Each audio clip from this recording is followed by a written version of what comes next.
പിതാവിനും പുത്രനും പരിശുദ്ധ റൂഹായുമായ സത്യേക ദൈവത്തിൽ തിരുനാമത്തിൽ തനിക്ക് സ്തുതി. നമ്മുടെ മേൽ തന്റെ അനുഗ്രഹങ്ങളും കരുണയും രണ്ട് ലോകങ്ങളിലും എന്നും എന്നാളും ചിരിപ്പെടുമാറാകട്ടെ. ആമേൻ. കർത്താവിൽ വാത്സല്യമുള്ള സഹോദരീ സഹോദരങ്ങളെ, നാം ഇന്ന് പരിശുദ്ധ ദൈവമാതാവിന്റെ ശൂനോയോ അഥവാ വാങ്ങിപ്പ് പെരുന്നാൾ കൊണ്ടാടുകയാണ്. ഈ പരിശുദ്ധ ദിവസത്തിൽ നിങ്ങളുടെ ചിന്തയ്ക്കായിട്ട് ഒരു ചെറിയ വാക്യം നമ്മുടെ ശ്രദ്ധയിലേക്ക് കൊണ്ടുവരികയാണ്. Behold, I am the servant of the Lord. Let it be to me according to your word. St. Luke chapter 1 verse 38. ഇതാ ഞാൻ കർത്താവിന്റെ ദാസി, നിന്റെ വാക്കുപോലെ എനിക്ക് ഭവിക്കട്ടെ. നിരവധി പ്രസംഗങ്ങൾ ദൈവമാതാവിനെ കുറിച്ച് നിങ്ങൾ കേട്ടിട്ടുണ്ട്. ഇനിയും കേൾക്കുവാനുള്ള അവസരങ്ങളും ഉണ്ട്. ഞാൻ ഈ ഒരു സാധാരണ പച്ചയായ ഒരു മനുഷ്യരായിട്ട്, സ്ത്രീയായിട്ട് ഒന്ന് വിലയിരുത്തിയ ഈ മറിയം എന്ന പെൺകുട്ടി തൻ്റെ ജീവിതത്തിൽ അനുഭവിച്ചതായ കഷ്ടപ്പാട്, വേദന, പ്രയാസങ്ങൾ, പ്രതിസന്ധികൾ എത്രയാണ് എന്നുള്ളത് നമുക്ക് ചിന്തിക്കുവാനായിട്ട് കഴിഞ്ഞിട്ടുണ്ട്. പ്രിയമുള്ളവരെ, വിശുദ്ധ കന്യക മറിയം തൻ്റെ ജീവിതത്തിൽ ഉടനീളം, തൻ്റെ ജീവിതത്തിൽ മുഴുവൻ വേദനയിലൂടെ, പ്രയാസങ്ങളിലൂടെ, പ്രതിസന്ധികളിലൂടെ, ഒരുപക്ഷെ നമുക്കൊക്കെ സങ്കല്പിക്കുവാൻ പറ്റുന്നതിനേക്കാൾ അപ്പുറമായി പ്രശ്നങ്ങളിലൂടെയും പ്രതിസന്ധികളിലൂടെയും കടന്നുപോയിട്ടുള്ള ഒരാളായിരുന്നു വിശുദ്ധ കന്യക Mariyam. Mariyam, Mary became a mother before entering married life. അതിനെക്കുറിച്ച് നിങ്ങൾക്ക് പല പ്രാവശ്യം പ്രസംഗങ്ങൾ കേട്ടിട്ടുണ്ട് എന്നുള്ളത് കൊണ്ട് ആ ഒരു പോയിന്റിൽ മാത്രം ഞാൻ അവിടെ നിർത്തുകയാണ്.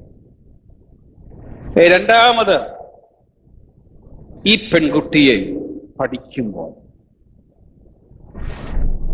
യൗവനത്തിൽ വൈധവ്യം ഒരുപക്ഷെ സ്വീകരിക്കേണ്ടി വന്ന ഒരു പെൺകുട്ടി എന്ന് വിലയിരുത്തേണ്ടി വരും. 12ാമത്തെ വയസ്സിൽ ജെറുസലേം ദേവാലയത്തിൽ യേശുക്കുഞ്ഞും അപ്പനും അമ്മയുമായിട്ട് കടന്നു വന്നു എന്ന് നാം വേദഭാഗത്തിൽ വായിക്കുന്നു. അതിനുശേഷം ഈ പെൺകുട്ടിയുടെ ഭർത്താവാകുവാൻ നിയോഗിതനായ യോസഫിനെ കുറിച്ച് വിശുദ്ധ വേദപുസ്തകത്തിൽ എങ്ങും നാം കാണുന്നില്ല. ഒരുപക്ഷെ ഏതാനും വർഷങ്ങൾ കൂടി കഴിഞ്ഞതിന് ശേഷം വൃദ്ധനായ ഈ ജോസഫ് ഈ ലോകത്തോട് വിട പറഞ്ഞിരിക്കാം. എന്തായാലും കർത്താവിന്റെ മരണസമയത്ത് ജോസഫ് ഇല്ല. ഉണ്ടായിരുന്നുവെങ്കിൽ കുരിശിന്റെ അടുക്കൽ കാണുവാണ്.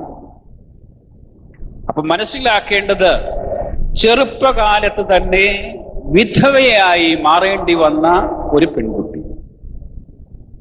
നോക്കണം, പ്രതീക്ഷിക്കാത്ത സമയത്ത് വിവാഹത്തിന് മുമ്പ് ഒരു കുട്ടിയെ ജനിപ്പിക്കുവാനിടയായി. ആ കുഞ്ഞിനെ വളർത്തി ദേവാലയത്തിൽ സമർപ്പിച്ചു. പിന്നീട് അങ്ങോട്ടുള്ളതായ ജീവിതത്തിൽ ജോസഫിനെ നാം കാണുന്നില്ല. ഒരുപക്ഷെ 20, 25 അല്ലെങ്കിൽ 30 വയസ്സായപ്പോൾ ഈ പെൺകുട്ടി വിധവയായി മാറിയിരിക്കാം എന്നുള്ളത് ഓർക്കുക. ആ വിധവയുടെ ഏകാന്തത, ദുഃഖം ഏറ്റവും കൂടുതൽ അനുഭവിച്ച ഒരു പെൺകുട്ടിയാണ് വിശുദ്ധ കന്യക മറിയം.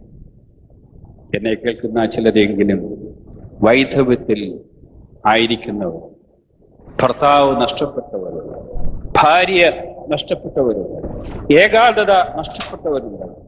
പക്ഷേ ഈ അമ്മയോളം, ഈ പെൺകുട്ടിയോളം വേദന അനുഭവിച്ച, ദുഃഖം അനുഭവിക്കേണ്ടി വന്ന ഒരു ചിത്രം ഒരുപക്ഷെ നമ്മുടെ ജീവിതത്തിൽ ഉണ്ടായിരിക്കില്ല എന്നുള്ളത് ഓർക്കുക. പ്രിയമുള്ളവരെ, രണ്ടാമത്തെ ആശയം അതാണ്.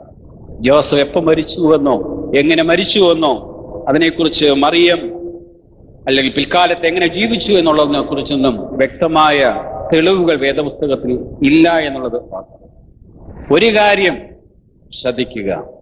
വൈധവ്യത്തിൽ ആയിരിക്കുന്നവർ, ഭാര്യ നഷ്ടപ്പെട്ടവർ, ഭർത്താവ് നഷ്ടപ്പെട്ടവർ, നിങ്ങളുടെ ഏകാന്തതയും നഷ്ടവും അനുഭവിക്കുമ്പോൾ നിങ്ങളുടെ ഏകാന്തത, നിങ്ങളുടെ ദുഃഖം, നിങ്ങളുടെ വേദന ദൈവം കാണുന്നു. ദൈവം നിങ്ങളെ ഉപേക്ഷിച്ചിട്ടില്ല എന്നുള്ള പ്രഥമമായ ആശയം മനസ്സിലാക്കുക.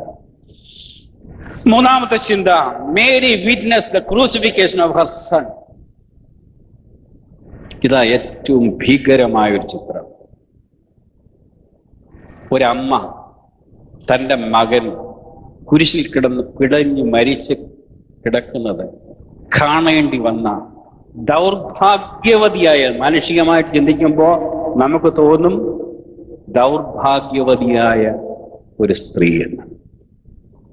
സ്വന്തം മകൻ കുരിശിൽ കിടന്ന് പിടഞ്ഞു മരിക്കുമ്പോൾ അത് വേദനയോടെ ദൂരെ മാറി നിന്ന് കാണേണ്ടി വന്ന ഒരമ്മയുടെ ദുഃഖം ഒരുപക്ഷെ നമുക്കൊന്ന് മനസ്സിലാവില്ല. ആ വേദനയിലൂടെ കടന്നു പോകുന്നവർക്ക് മാത്രമേ അത് മനസ്സിലാവുകയുള്ളൂ.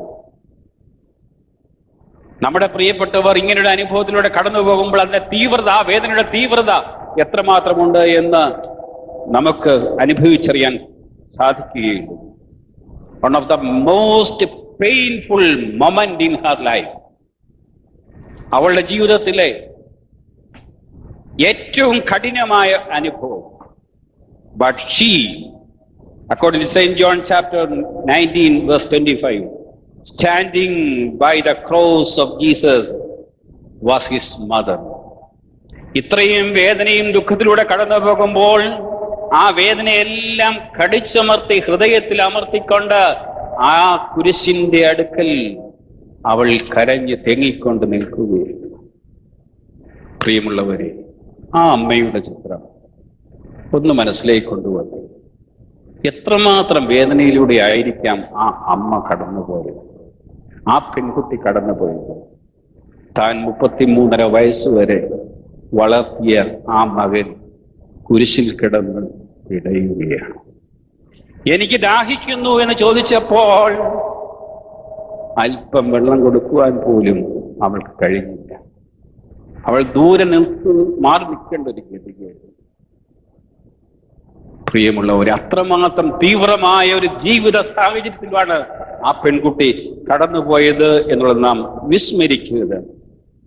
വിശുദ്ധ കന്യക മറിയാമിന്റെ ജീവിതത്തിലെ ഏറ്റവും വേദനാജനകമായ ഒരു അനുഭവമായിരുന്നു ഗോകുൽത്തായുടെ അനുഭവം.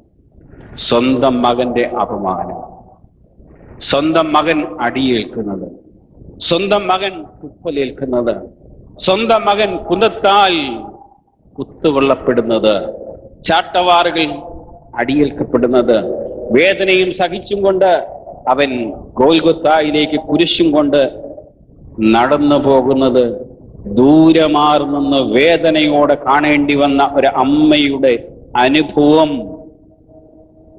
അവളുടെ ദുഃഖം, അവളുടെ വേദന നമ്മുടെ മനസ്സിലേക്ക് കൊണ്ടുവരുമ്പോൾ എന്റെയും നിങ്ങളുടെയും ജീവിതത്തിൽ വരുന്നതായ പ്രയാസങ്ങളും ദുഃഖങ്ങളും ഒന്നും ഇതിനോടൊക്കെ കമ്പയർ ചെയ്യുമ്പോൾ ഒന്നുമില്ല എന്നുള്ളത് ഓർക്കുക.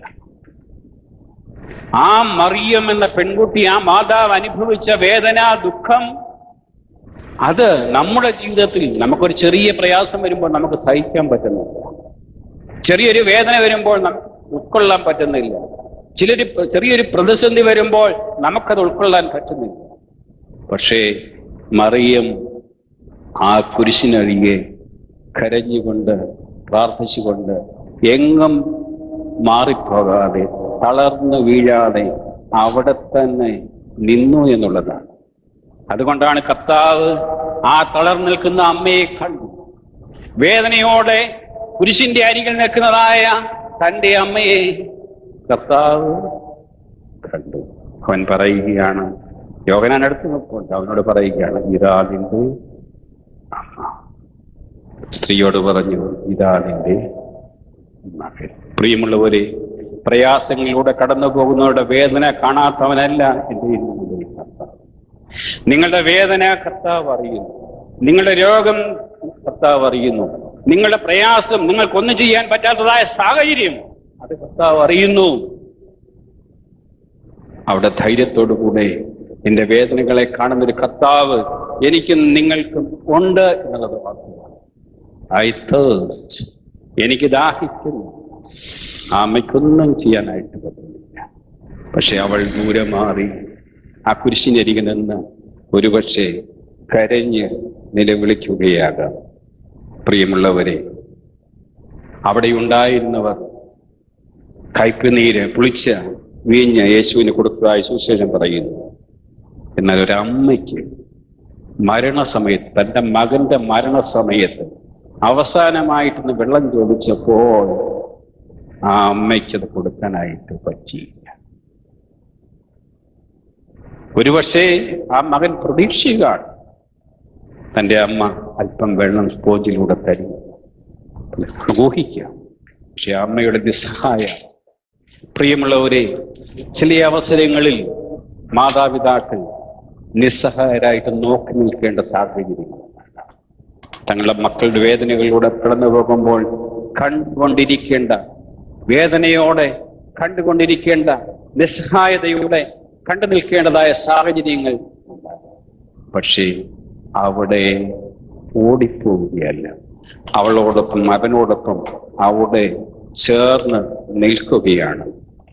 ഒരു കാര്യം കൂടെ പറഞ്ഞു കൊള്ളട്ടെ. ദേവാലയത്തിൽ യേശു തമ്പുരാനെ കൊണ്ടുപോയപ്പോൾ 12ാമത്തെ വയസ്സിൽ ഒരു വൃദ്ധനായ മനുഷ്യൻ ഒരു വാക്ക് പറഞ്ഞു. എന്താണ്? A sword will pierce your own soul. നിന്റെ സ്വന്തം ഹൃദയത്തിലൂടെ ഒരു വാൾ കടക്കും. യേശു തമ്പുരാന്റെ 12ാമത്തെ വയസ്സിലാണ് പറഞ്ഞത്. ഈ കുരിശിങ്കൽ നടക്കുന്ന അമ്മയുടെ ഹൃദയത്തിലൂടെ ആ നിമിഷത്തിലാണ് ഒരു വാൾ കടന്നു പോകുന്നത്. ഇത്രമാത്രം ദുഃഖം അനുഭവിക്കേണ്ട, പ്രയാസം അനുഭവിക്കേണ്ട ഒരു അനുഭവം. But God has chosen her. ദൈവം അവളെ തിരഞ്ഞെടുത്തു. ഈ പ്രതിസന്ധികളിലൂടെ കടന്നു പോകണമെന്നുള്ളത് ദൈവ നിശ്ചയമാണ്. ഇതൊക്കെ കണ്ടുകൊണ്ടിരിക്കണമെന്നുള്ളത് ദൈവ നിശ്ചയമാണ്. കുരിശിനരികെ നിന്ന് ഇത് കാണണമെന്നുള്ളത് ദൈവ നിശ്ചയമാണ്. എൻ്റെയും നിങ്ങളുടെയും ജീവിതത്തിൽ ഈ നിശ്ചയങ്ങൾ ഉണ്ടാകുമ്പോൾ ദൈവത്തിന്റെ ഇഷ്ടത്തിന് മറുതലിക്കാതെ അവിടെ തന്നെ കൂടെ ചേർന്ന് നിൽക്കാനായി, വേദന അനുഭവിക്കുന്നവരുടെ കൂടെ ചേരുവാൻ, രോഗത്തിലിരിക്കുന്നവരുടെ കൂടെ ചേരുവാൻ, അവിടെ ചേർന്ന് നിൽക്കുവാൻ ദ മിനിസ്ട്രി ഓഫ് പ്രസൻസ് എന്ന് പറയുന്നത് ഞങ്ങളെ ചാപ്ലൈൻസ് പറയുന്നൊരു വാക്കാണ്. Ministry of presence. രോഗത്തിലായിരിക്കുന്നവരുടെ കൂടെ ചേർന്ന് നിൽക്കുക. മറിയം പ്രയാസങ്ങളിലൂടെ കടന്നു പോകുന്ന ഒരു സാഹചര്യത്തിൽ അവിടെ കൂടെ ചേർന്ന് നിൽക്കുന്നു. നമ്മുടെ പ്രസൻസ്, നമ്മുടെ സാന്നിധ്യം രോഗികളായിരിക്കുന്നവരോട്, പ്രയാസങ്ങളിലൂടെ കടന്നു പോകുന്നവരോട്, വാങ്ങിപ്പോയിരിക്കുന്നവരോട്, കുടുംബത്തിൽ ഏതെങ്കിലും നമ്മുടെ പ്രിയപ്പെട്ടവരുടെ ഭവനത്തിൽ ഒരാൾ വാങ്ങിപ്പോകുന്നു, നമ്മുടെ ഒരു സാന്നിധ്യം, നമ്മുടെ ഒരു തലോടൽ, ഒരു കൈ ചേർത്ത് പിടിക്കൽ, മരണസമയത്ത് കൈ ചേർത്ത് പിടിച്ചുകൊണ്ട് yes I am with you, ഞാൻ നിന്നോടൊപ്പമുണ്ട്, ഒരു ബലം നൽകുവാൻ, ഒരു ശക്തി നൽകുവാൻ, പതറാതെ മരണത്തെ നേരിടുവാൻ പലപ്പോഴും ഹോസ്പിറ്റലിൽ ഞങ്ങൾ ചെയ്യുന്ന ഒരു കാരണമാണ്. പേഷ്യൻ മരിക്കുമ്പോൾ കൈ പിടിച്ചുകൊണ്ട് പ്രാർത്ഥിക്കും.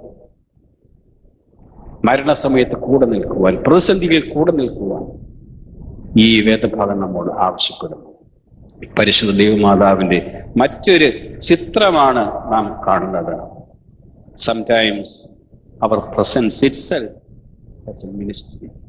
നമ്മുടെ ഒരു സാന്നിധ്യം നമ്മുടെ ജീവിതത്തിൽ ഒരു മിനിസ്ട്രിയായി മാറും. ഗോകുൽത്തായിൽ അതിന്റെ സമീപം നിൽക്കുന്ന മറിയം ഒരു പ്രസംഗം നടത്തിയില്ല, ഒരു അത്ഭുതവും ചെയ്തില്ല, പ്രശ്നം പരിഹരിക്കാനായിട്ട് തുനിഞ്ഞില്ല, എന്റെ മകനെ ഇങ്ങനെ കൊല്ലരുതേ എന്ന് നമ്മൾ നിലവിളിച്ചപേക്ഷിച്ചില്ല. ദൈവഹിതം നിറവേറ്റപ്പെടട്ടെ എന്ന് അവൾ ആ കുരിശിന്റെ അടുത്ത് നിന്നുകൊണ്ട് പറഞ്ഞു.